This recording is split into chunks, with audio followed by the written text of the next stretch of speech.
How did human beings survive months of Arctic darkness, hurricane-force winds, and sub-zero temperatures without furnaces, insulation, electricity, or even reliable firewood, while modern homes still fail during winter storms? In the North Atlantic, winter did not arrive gently. It came early. It stayed long. And it punished every mistake without mercy. For Viking families in Iceland, Norway, Greenland, and the exposed Atlantic coastlines, winter could last half a year or more. Sunlight disappeared, seas locked into ice. Wind tore across open land, with enough force to peel roofs apart. Trees were scarce. Fuel was precious. Food had to last longer than hunger ever forgave. This was not a season survived through toughness alone. One night of uncontrolled heat loss could mean hypothermia. One unnoticed draft could drain weeks of stored calories. One structural failure could erase an entire family line. And yet, archaeology tells a different story. Viking settlements were not fragile camps abandoned after hardship. They were stable, planned, and rebuilt across generations. Families raised children, kept animals, and endured winters that should have emptied the land. If fire was unreliable, if wood was scarce, if storms destroyed anything exposed, then survival could not have depended on strength or luck. Something quieter was at work. Something engineered. Early Scandinavian settlers did what most people would have done. They built upward. Wooden longhouses rose above the ground. Stone walls stood tall, meant to resist snow, wind, and time through sheer presence. Height felt like strength. Visibility felt like safety. But winter disagreed. Stone fractured as water seeped into cracks, froze, expanded, and split the walls from within. Timber shrank as temperatures plunged, opening seams that no amount of patching could fully seal. Wind did what it always does best. It searched patiently, found every weakness, and turned small flaws into constant leaks of warmth. These houses looked solid. They were not. Archaeologists later noticed a clear pattern among collapsed Viking-era structures. The taller and more exposed a building was, the shorter its working life became. Roofs failed first. Walls followed. Repairs multiplied until maintenance consumed more energy than survival allowed. Pride collapsed faster than frost. Yet while tall houses struggled above the snow line, something quieter was unfolding below it. Beneath drifting snow and frozen soil, the land itself was offering protection if people were willing to abandon height, visibility, and tradition. Winter was teaching a lesson, and it was ruthless with those who refused to listen. Beneath the snow and ice, the ground behaved differently than the air above it. Soil temperatures remained remarkably stable throughout the year. Even in deep winter, the earth did not freeze solid once you moved below the surface. The ground was not warm, but it was not hostile. It was quiet. Instead of challenging winter from above, Viking builders began to sink into the landscape itself. Homes were carved into hillsides. Thick blocks of wet turf soil stitched together by living roots were stacked like masonry. Rooflines were pulled downward until walls and ceilings merged into a single, unbroken shell of earth. From the outside, these dwellings almost vanished. They looked like natural rises in the land, softened by snow and grass. From the inside, they felt like insulation wrapped around human breath. Earth absorbed heat slowly and released it just as slowly. Wind could not invade it. Sudden temperature swings lost their power. The home became a buffer between fragile bodies and an unforgiving climate. What modern engineers now describe as earth-sheltered design was not theory to the Vikings.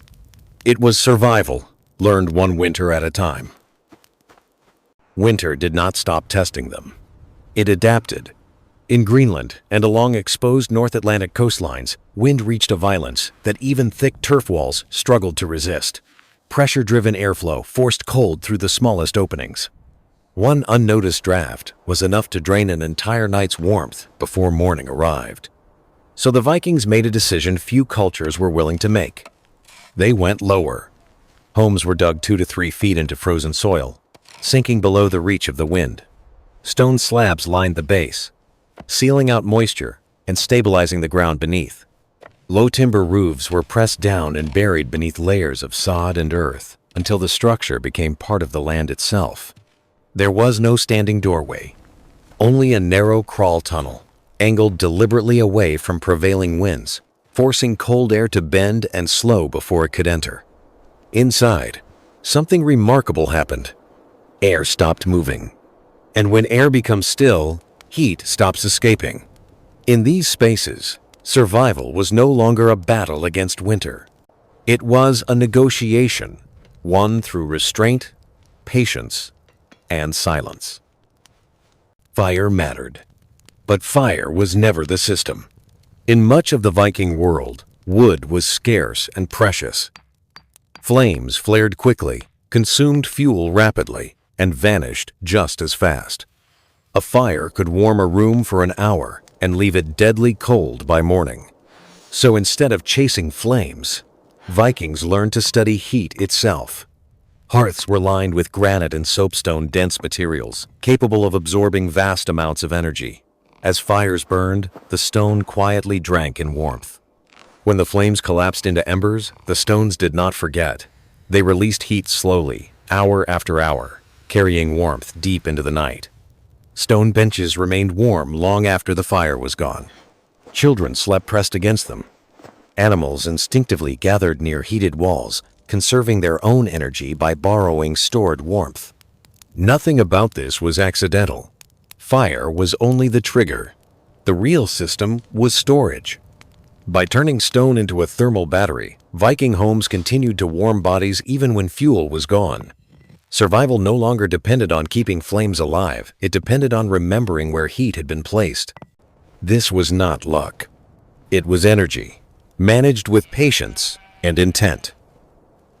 Viking longhouses had no chimneys. That was not a mistake. Smoke from the hearth rose slowly and gathered beneath low thatched roofs, forming a dense, lingering layer. It stung the eyes, darkened the beams, and made every breath feel heavy. Life inside these spaces was far from comfortable. But comfort was never the goal. That trapped smoke slowed the escape of heat. It reduced convection currents that would have carried warmth out through the roof. It turned the ceiling itself into a secondary heat reservoir, holding warmth where it could be used instead of lost.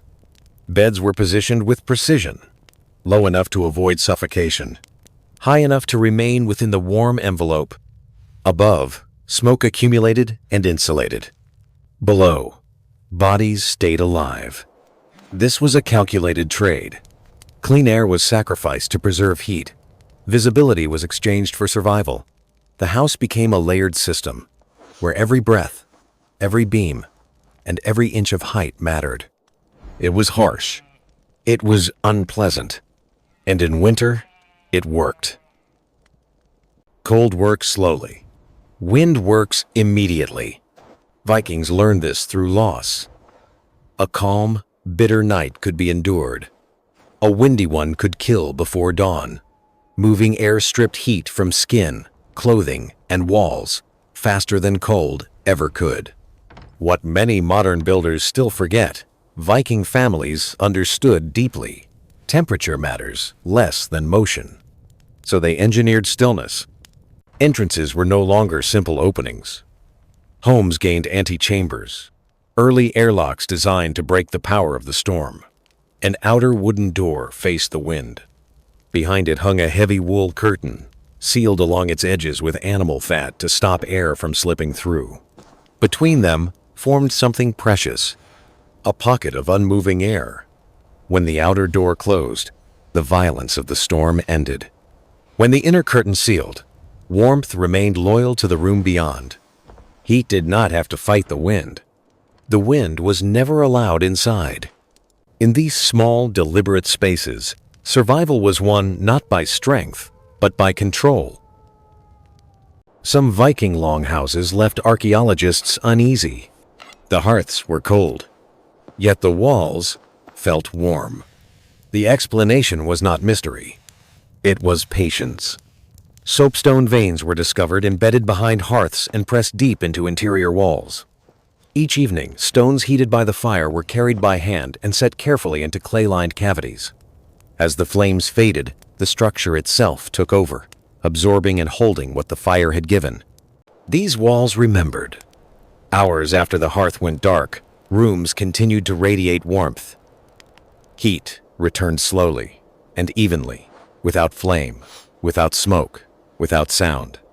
The house itself became a quiet companion through the night, releasing stored energy when it was needed most. This was not decoration. It was planning. By turning walls into thermal batteries, Vikings stretched a single fire far beyond its visible life. Fuel was spared. Warmth was extended. Survival became quieter, calmer, and more predictable. No flame, no smoke, just energy, returning patiently. Cold always sinks. Warm air always rises. Viking families learned quickly that the most dangerous place in a house was the floor after midnight. As fires faded and temperatures dropped, cold pooled low, turning floorboards into silent traps that drained heat from sleeping bodies. So they climbed. Raised sleeping platforms were built high along the walls, closer to rafters where warmth gathered naturally. They were lined with thick furs and straw, then enclosed with wool curtains that trapped body heat and slowed air movement. Within these small spaces, breath itself became a source of warmth. Heat accumulated. Air stayed still. The night became survivable. By dawn, frost coated the floorboards below, glittering in the dim light. But above, inside the warm envelope near the ceiling, life continued. This was not superstition or tradition. It was physics, understood through experience. They did not fight the laws of heat. They arranged their lives inside them. They did not defeat winter. They listened to it. Every Viking shelter was a conversation with the environment, shaped by observation rather than force. Earth offered stability. Stone remembered heat long after fire was gone. Air became an ally when it was slowed, trapped, and held in place. Height replaced fuel. Design replaced exhaustion. They did not conquer the cold. They shaped it. That is why Viking communities endured, while others vanished from the same landscapes. Survival was not achieved through strength or defiance, but through systems that worked quietly, patiently, and invisibly alongside nature. So how did people live through Arctic winters without modern technology? They stopped treating winter as an enemy and began engineering environments that cooperated with it. Every wall, tunnel, hearth, and sleeping platform played a role in a larger system, one that stored warmth, blocked motion, and respected physics. Warmth was never about fire alone. It was about design. At Primal Heritage, we explore the forgotten intelligence embedded in human survival, not to romanticize the past, but to remember what resilience truly looks like in a changing world. Because the ground still holds warmth, air still carries danger, and winter still rewards those who listen. Primal Heritage, where ancient wisdom still breathes.